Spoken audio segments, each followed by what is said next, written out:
internacional privado, disciplina encargada de estudiar el conjunto de normas relativas al derecho de la nacionalidad, la condición jurídica de los extranjeros, la competencia judicial y la resolución de conflictos. A continuación, haremos una breve semblanza sobre los antecedentes históricos del derecho internacional privado, así como uno de los acontecimientos más importantes sucedidos en México,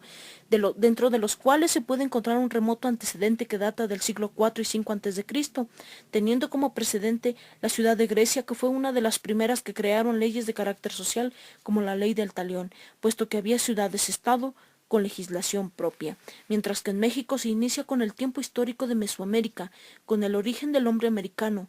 el origen de los olmecas y mayas. A partir del siglo I después de Cristo, se da el surgimiento de Teotihuacán, el origen de los zapotecas y mixtecas, el origen de los toltecas y finalmente la fundación de Tenochtitlán, en tanto que en Roma comienza con una de las épocas más importantes como lo fue el Imperio Romano. Los ciudadanos de dicho imperio, como los peregrinos de la misma ciudad, eran regidos por las leyes de su origen, es decir, por el ius gentium. Posteriormente, en el siglo VIII, aparece el sistema feudal. En la medida de que este sistema se estructuraba,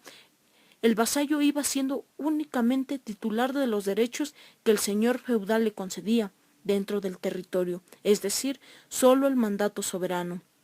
Es hasta el siglo XII, con la escuela italiana, donde surgen los estatutos, es decir, las normas, lineamientos de carácter escrito, y esto se debe a tres precursores importantes. El primero de ellos, Asón, quien sienta las bases de la escuela de los estatutos; a Curcio, quien determina la manera precisa en el ámbito de aplicación de las leyes en el espacio; Jacobus Balduini, quien determina la diversidad de leyes y lo divide de acuerdo al procedimiento contractual. Posteriormente, en el continente americano se da uno de los acontecimientos más importantes, como lo fue el descubrimiento de América,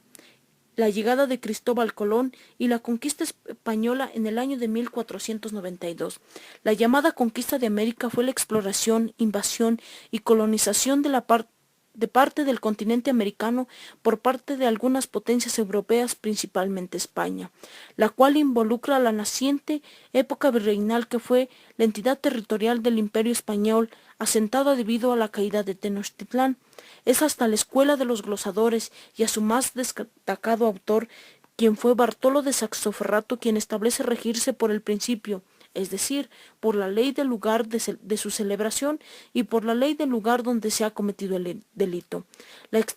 extraterritorialidad de los estatutos se concreta con mayor intensidad en la escuela francesa del siglo XVIII. Es en esta escuela Luis de Bouillenois donde clasifica los estatutos personales como extraterritoriales y a los reales como territoriales. Si no es hasta la época del alemán Savigny quien sentó las bases del derecho internacional actual.